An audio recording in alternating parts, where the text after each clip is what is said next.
Hey everybody. So I goofed and I forgot to set up my live stream for this week. So instead, you just get a short and sweet video talking about two things: Mill Chapter 5, Utilitarianism Chapter 5, the relationship between utilitarianism and justice. And then there are a few questions that members of our class had. So I'm going to try and get into those a little bit, and we will call it a night, even though there's no you to you know engage with. Anyway, not gonna dilly dally. We're gonna jump right into it. Mill chapter 5, Utilitarianism chapter 5. So John Stuart Mill begins by taking on one of the criticisms of utilitarianism, namely that utilitarians are accused of being opposed to the idea of justice, or that utilitarian ethics can't actually provide just a just society or acting justly. It can only really, at the end, just promote an individual's happiness, which seems to be the opposite of what Mill is trying to get at with utilitarianism. So he begins the chapter by taking this head on and asking a question related to the origins of justice. And I think it's an important question to ask because he is going to return to this. And so in this chapter, we get a really good layout uh, of somebody attempting to take a certain position and unpack it by doing a certain type of argumentative move, namely saying, okay, well, this thing that we're asking about, we need to define it, and we need to understand how people use it and how people think about it.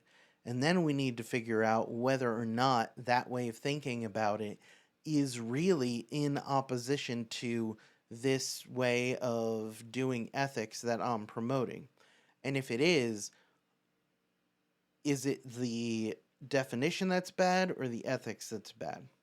Right? So that's plain and simple what he's trying to answer. So he says, okay, is justice something that we value in and of itself, or is justice the sort of thing that is derivative of another kind of value, right? So is justice based on something else, or is justice a thing that we value in and of itself? Well, in order to answer this question, Mill has to jump into the different senses of justice. When somebody says, oh, this act is just or this act is unjust, what do they mean by that? So he's going to give us 6 different senses of justice that he will unpack.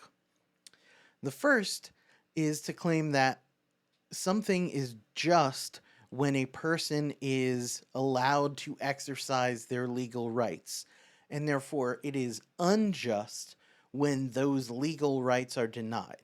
So, within the context of the law, justice is that which allows for people to exercise their rights given to them within that law. Whereas something that's unjust would be denying them the ability to engage in practicing those acts legally. So let's take an example. I live by a park in the city, and there's a playground at the park. And let's say that one day, one of the park rangers, it's not a national park, but we can just call him a park ranger. I'm sure they would appreciate that. Um, one of the park rangers comes up and says, hey, so kids from this zip code are allowed to play in this park. Kids from this zip code are not allowed to play in this park. And there's no documentation or anything like that that's saying, hey, only people from this particular zip code are allowed to be in this park. Well, Mill would say, in this sense, this person is acting unjustly. The ranger is being unjust because they are denying certain people, on the basis of their zip code, the ability to act within their legal rights. It's a denial of their legal rights. But what Mill says about this way of thinking is that this definition of justice is insufficient, because in order for us to value justice within the law, it has to be the case that all laws are just.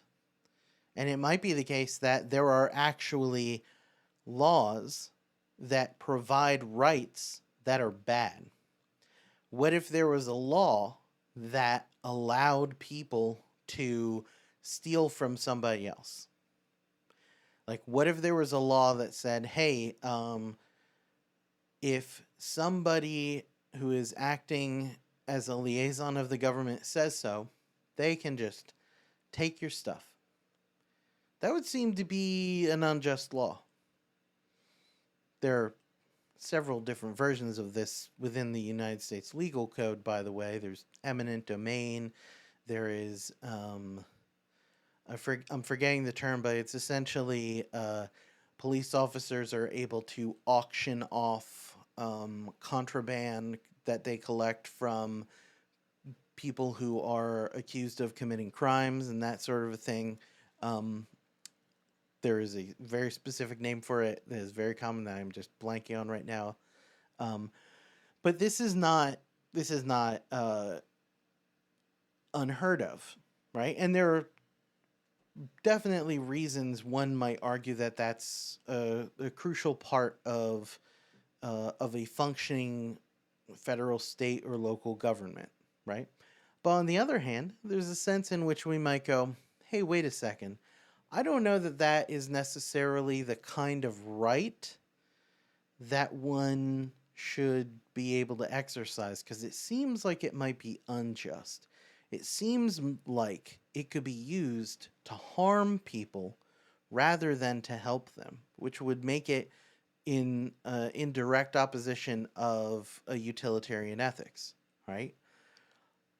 And this corresponds to the other point that Mill is trying to make about this definition of justice, which is that all laws have the potential to be unjust. It is entirely possible that a law can actually promote harm, can promote the denial of previously held legal rights, or it can promote denying people their legal rights in indirect ways. Which is Mill's way of getting at, hey, a definition of justice that is just what the law says you can do is insufficient. And this is something that, even though there are other philosophers who are going to strongly disagree with Mill, this is something that other philosophers are actually going to agree with quite a bit. That just because a thing is law does not mean it is just. And just because an action is illegal does not mean it is unjust. Case in point, providing water for persons who are trying to cross a national border so that they don't, die of thirst or starvation, providing them food as well, putting blankets out there so that they don't die from the elements, is under certain U.S. legal code illegal. There was a pretty high-profile case, if you follow such things. There was a pretty high-profile case of an activist who was arrested for having put gallons of fresh water out for people to drink from while they're making their journey across the southern U.S. border. That seems like a just thing to do, to provide water for people who might be thirsty, but technically was illegal. The point I'm trying to make here is, like, law is not necessarily the arbiter of what is just or unjust, especially because the law can be changed, and changed quite drastically. The point that Mill will make here is that law is an agreed upon way of organizing society. It isn't necessarily a virtue or value that people should cling to. In the same way that justice or wisdom or courage or something like that might be a value, or happiness, a value that people might cling to. So, that brings us to our next point that Mill is making, which is, well, something is unjust if it denies a person their moral rights. In other words, it prevents them from being able to act morally and right. Whether it be by denying them the ability to help others, denying them the ability to seek their own happiness, even if it is not illegal to do so, right? This is also a version of injustice, or injustice, that he would say. The third definition that Mill gives is that justice is when a person receives what they deserve, and injustice, an act is unjust when somebody doesn't receive what they deserve, or they receive what they don't deserve, right? So this is bracketing all discussion of gifts or presents, right? And instead we're talking about consequences for actions. It is unjust, under this definition, for somebody to receive mercy. In like manner, it is just for a person to receive punishment in proportion to the crime that they have committed, or the wrong that they have engaged in. But that doesn't mean that any law is in effect. It just means that what we have here is an idea of justice as balance, right? This is a definition that goes all the way back to Plato's Republic, where Socrates is asking for definitions of justice, and his conversation partners are throwing them out, and one of them is, oh, yeah, justice is when you get what you deserve and you don't get what you don't deserve.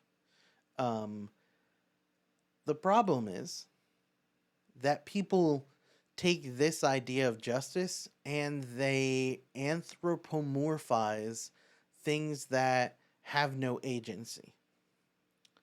So people will take, for example, a storm, say a hurricane that crashes into 2 major U.S. cities along with other areas, or wildfires, or earthquakes, or all kinds of things. And they'll say, see, this is what you get. You deserve this for being, a den of iniquity, or for turning away from divine commandments. And that's one way that we could interpret that. But that's not how Mill interprets it.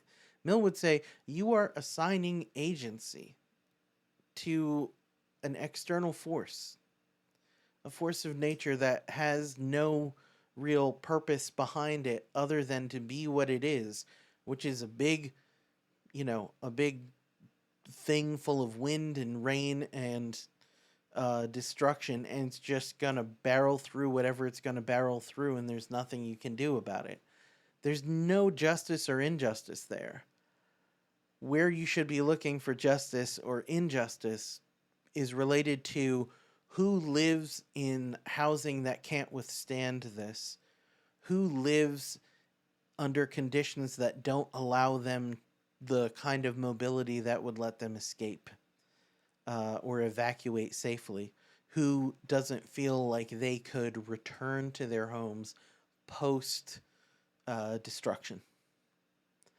Those are questions for justice and injustice. Otherwise, we're just adding a moral character to things that have no meaning. It's like saying that a ham sandwich is an inherently immoral thing. Oddly enough, there might be, I know at least one utilitarian who would probably say it is an inherently immoral thing. But the point being that it's anthropomorphizing. All right, moving on. Number 4. That which is unjust is that which violates an agreement with someone or disappoints expectations knowingly entered into. This is basically something is unjust if you said you would do something and you don't do it, um, and you were expected to do it. This is what we might call a breach of contract. And we would all agree, yeah, that would seem unjust. Uh, but Mill would say, wait a second, what if the agreement itself was bad? If the agreement itself is bad, shouldn't we at least consider that somebody, in order to their, fulfill their uh, principle of utility, in order to achieve the greatest happiness for all, will relinquish the contract? That the contract itself, the agreement itself, the expectations themselves might not be just. And so to argue that the person who is most at fault is the one who entered into it and didn't fulfill it is kind of a raw deal for them. All right. Fifth definition of justice. Justice is impartiality, or not showing favoritism. By which Mill means justice is entering into agreements and relationships with people with as impartial a mind as you can, rather than just favoring people that you like or people that share similarities to you. So this might be thinking about injustice in terms of constantly tapping from the same network of people, because their background is very similar to yours, and as a result, you keep hiring people who are more like you rather than people who might have different experiences and different ways of thinking, um, which research has shown is actually far more beneficial for any group endeavor, whether it be uh, a group project or um, a company. It is better to have a wide variety of ways of thinking and experience and background and whatnot than it is to have just the same folks. So one can be engaged in unjust actions and showing favoritism without intending to show favoritism. But again, this is where that consequentialist part of utilitarianism really comes into play, because it doesn't matter what your intentions are. It matters what the consequences are. If you keep hiring the same folks, if you keep, creating with the same folks, if you keep going to the same group of people over and over again, and this is disregarding like friends, although I think that can play a role in who we become friends with and how we grow as people with regard to our friendships. If you're doing that, you are denying yourself and others an opportunity to grow and learn and produce something even better. And this leads us to the final definition of justice that Mill gives us, which is that justice is equality. But, he says, some people will make an exception to this in the name of expedience. In other words, we might say, hey, everybody involved in this project deserves to have their voice heard. But we don't have time to do that. So, we're just going to go ahead with this plan. Because in the name of expedience, we're just going to assume nobody is going to disagree and go ahead with it. This is the sort of thing that will happen a lot if you work in larger organizations, that having a say becomes less and less of a thing the more in size, the larger. Can you tell it's the end of the day? the larger an organization is, the more difficult it is to maintain equality, and therefore you're willing to make an exception to valuing equality in order to achieve a goal with expedience. And Mill is saying, see, but this is the thing, is that you can claim that this is justice, but then if you look at your actions, you're willing to give it up at any turn. Um, and this is a side note that I think is rather important. There are moments uh, in in the course of uh, in the course of any society where some kind of crisis occurs, and it makes things feel as though they are very not normal. That there is some kind of normality, and an event has happened, and that has shifted. That could be uh, a natural disaster. That could be a global pandemic. That could be a terrorist attack in New York City. It's very close to 9/11, the 20th anniversary of it. Um, and the temptation is to enter into what some political philosophers call a state of exception, which is these are exceptional times, and so we are going to step away from some of our commitments to justice, some of our commitments to hearing all kinds of voices, because we feel like we don't have the time to fully embrace what is needed. Uh, we don't have the time to fully embrace all of these different viewpoints and to entertain them, because we need to fix the problem that has emerged. And sometimes that might be necessary because, you know, you you you will lose people if you do nothing. But other times, the state of exception doesn't go away even though the times have normalized. And this is something that I think that Mill is very keen on. He's very suspicious of the move to make an exception in the name of expedience. But he notes that people will do this all the time. So, what does it mean then? Let me just check the time. Okay. Yeah. So, what does it mean to have a utilitarian justice? Well, justice for Mill has its origins in conformity to law. We mentioned this with the first definition of justice. But justice often plays a part in affairs that we wouldn't necessarily want law entering into, right?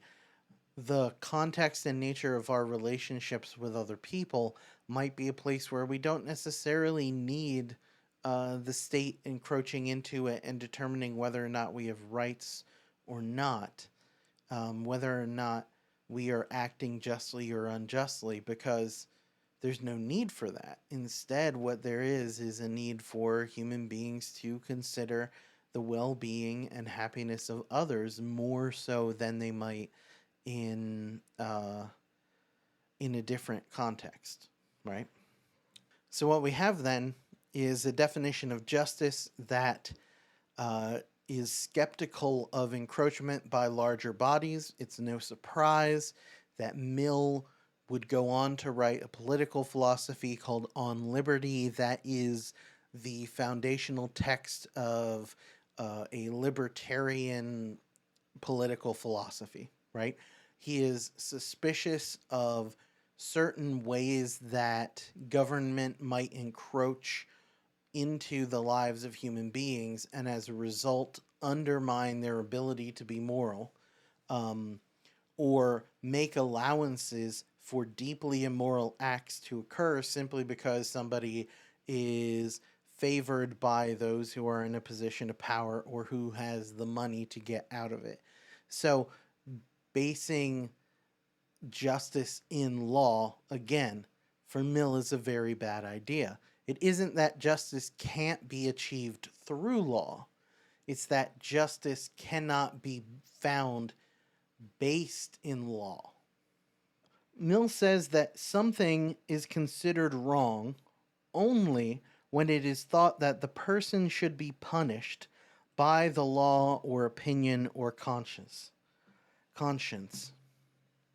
which is another way of saying that for many people, we only consider wrong that which is wrong because the person should be punished for it, rather than that which is wrong because its consequences are bad. I think this is a really salient point that we should consider given the high incarceration rate within the United States, that there is this idea we have that people should be punished and that determines the morality of a given act, as opposed to, say, thinking about what the consequences of those actions might be and whether or not they produce or reduce happiness for a majority of people. That seems to be a very different way of thinking about it, and as a result, I find it a lot more compelling than the punitive approach, which is you punish wrongdoing. A thing is wrong because you can punish a person for it. All right. Finally, we end up with the part where Mill gets into what kinds of obligations people have. So he says there are perfect and imperfect obligations. Imperfect obligations are those obligations where no person has the right to demand that of others, whereas perfect obligations are those things that a person has the right to demand of others. So I might be able to demand that you do me no lasting harm. But is that an imperfect obligation or is that a perfect obligation, right? Do I have the moral right to ask that another not cause me harm? Do I have a moral right to ask that another not impede my ability to achieve happiness? Mill would probably say, yeah, you have the right to do that. The point of it is that justice ultimately comes down to, for Mill, a personal right. And this is one of the reasons why we begin with Mill. Because I think that for many, many people, when we think about justice, we think about it within the context of individual actions, individual beliefs about those actions, and individual freedoms and individual protections, right? We think about it within the context of a personal right. And if I have that personal right, that means that another person has that personal right, unless I've determined that I am the exception to the rule. If I've determined that I'm the exception to the rule, then I can act in a way that does not give others the right to do what I do. And all of that, I think, is the sort of thing that we should really think about. Whether or not justice ultimately comes down to personal right. Because I would argue that that definition of justice is at odds with the very general, mass-focused approach that utilitarianism has. Which is a way of saying that utilitarianism really wants to promote the greatest happiness for the greatest number of people. And to reduce justice down to a personal right, but pursuing happiness, in other words, basing your morality upon increasing happiness, minimizing harm, seems to be somewhat at odds with a personal right. Because the personal right seems to place the individual's actions apart and above the well-being and rights of the majority of people, the most people. And so we end up with some interesting conflicts when we think about it that way. Is my personal right to choose, and I think that the use of the language of choice is itself fraught with some difficulties.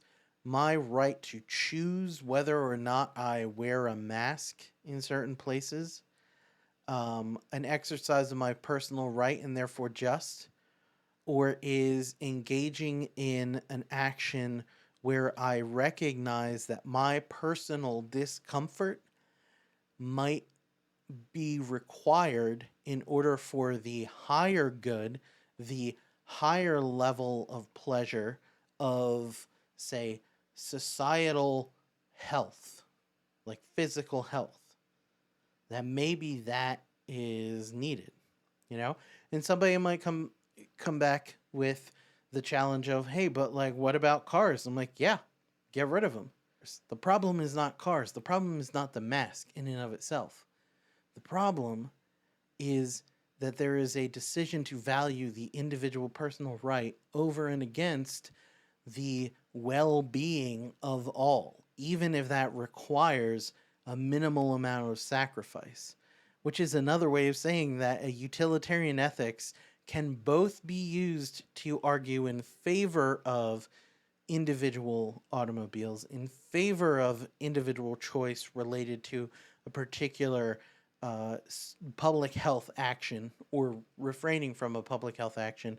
And on the other hand, it can also be used to argue very strongly for society-wide mandates in favor of limiting the amount of vehicles on the road, limiting the kind of transportation that is possible, and creating mandates for taking actions that provide for the health and well-being of the majority of people. It is, to use a technical term that I love, squishy. Like a sponge. It's squishy. It's not going to give you a cut and dry answer. But this is why we're in philosophy, because we argue about such things. Speaking of which, let us jump quickly. I tried to make this short and it ended up going real long. Let's jump to questions. So, question number 1. Somebody asks, I have a question. If a dog is sick and suffering and is put down, is this immoral? Everyone in the situation is sad and the dog is the only one who benefits.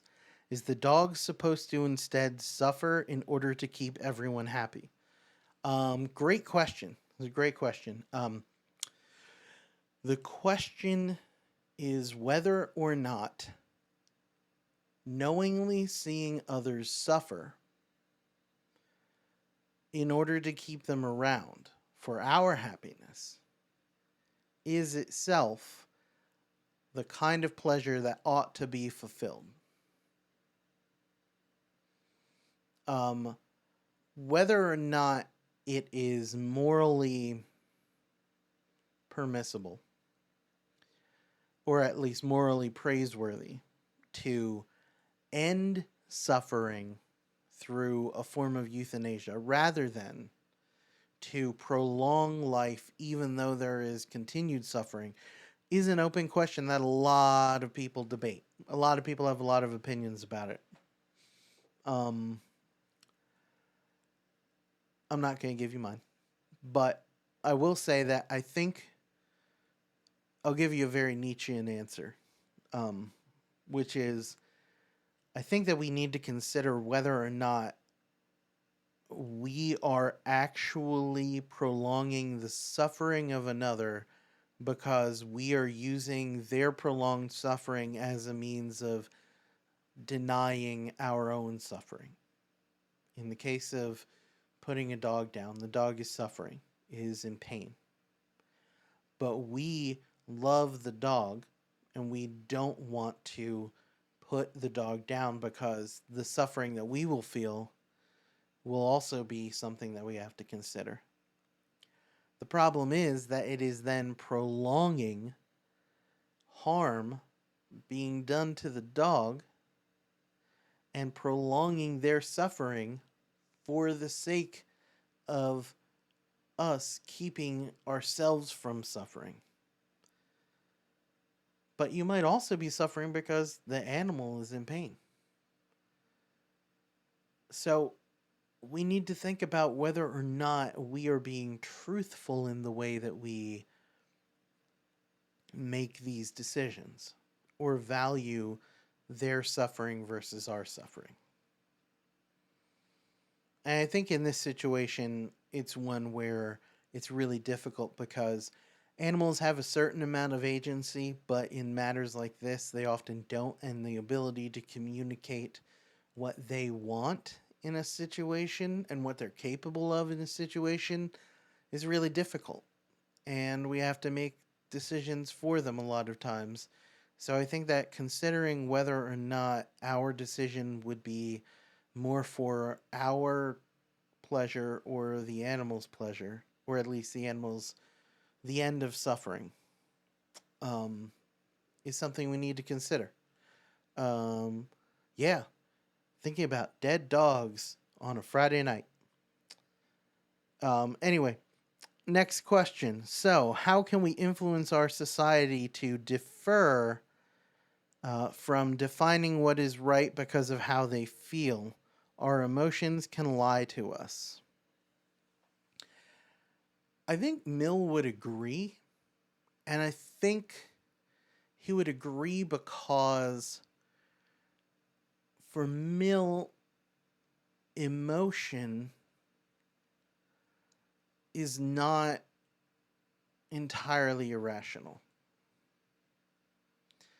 Let me rephrase that. Let me take another stab at that. Um, I think that for Mill, we can make decisions based on what we rationally believe will bring about pleasure, happiness. Um, Pleasure is not just a feeling, right? Like Mill makes the distinction between higher and lower pleasures precisely because he is concerned about this problem, right? Um, I think I talked about in the previous video, consider the donut.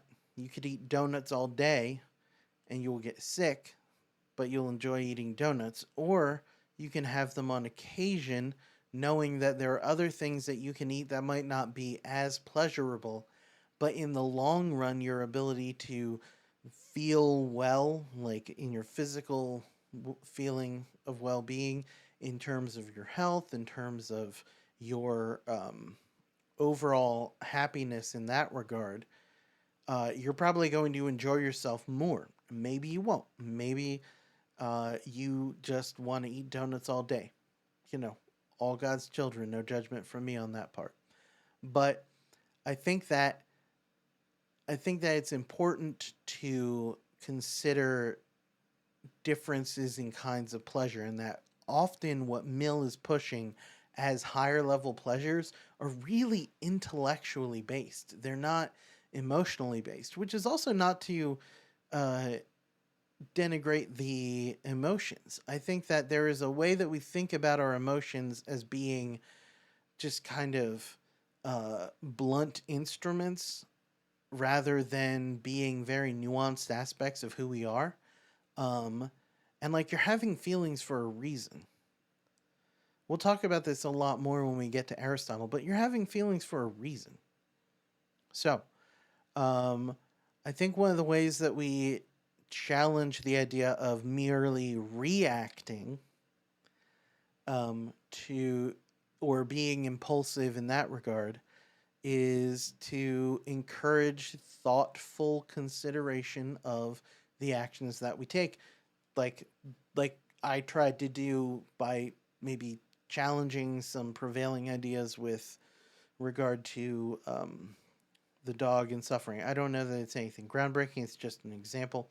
The point being, like, that kind of consideration is what we need to do. And in order to do that, we need to have time where we can pause and reflect and think. And that often means distancing ourselves from those things that are going to immediately grab our attention, that are going to immediately ask us to go buy something, to fill whatever void we might feel with a thing that we can procure. Yeah, we'll get more into that. We'll get more into that when we talk about Aristotle. Aristotle's on my mind because I've been doing a lot of work on Aristotle this week in preparation for next week. So there you go. All right, last one. What makes a pleasure more valuable than another? This is a good question, and I think largely for Mill, higher pleasures are those that promote the highest amount of or greatest amount of happiness overall. And that's going to limit what that is. Now, is it the case that this is kind of set in stone, or is it the case that there are different kinds of pleasures for different kinds of people in different contexts? That's it's a challenging thought because, again, getting back to his definitions of justice, right? What do you do when you have a law that is unjust and provides rights that can harm people? In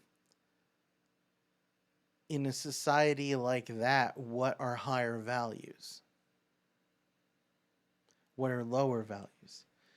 The largely, I think for Mill, the ease by which one can attain higher pleasures or lower pleasures is often a determinant of it. That things that are relatively simple and easy to attain are usually lower level pleasures, but that there are more complicated things that we can attempt to achieve, right? Like eat, sleep, repeat. That is, those are lower level pleasures. A good night's sleep is a lower level pleasure for Mill. Getting adequate nutrition is a lower level pleasure for Mill. Being a person who is able to increase the happiness of others through one's actions requires the kind of thoughtful consideration that is only possible in a society that chases what he believes to be our higher pleasures. Now, there's a long-standing critique of Mill that the things that he says are higher pleasures ultimately end up being a kind of laundry list of bourgeois values, right? Like Mill is promoting a certain kind of upper middle class British British intellectual ethics that doesn't take into consideration the plight of historically marginalized groups, historically excluded groups, historically persecuted groups. And as a result, Mill is blind to the implications of not taking the specificity of those groups' experiences into account. Then instead, he's trying to universalize being like a British professor. And you read Utilitarianism and you can see it. But I also think that he really has a point when he says we have to consider carefully the kind of society that we live in, because that is going to allow us to be able to cultivate or deny us the ability to cultivate those higher pleasures, which oddly enough is the sort of thing that Aristotle is going to have a lot to say about. So, that's it for the faux live stream, and thank you for watching if you did. And I look forward to reading your papers about Mill and answering further questions. Onward to Aristotle. Adios.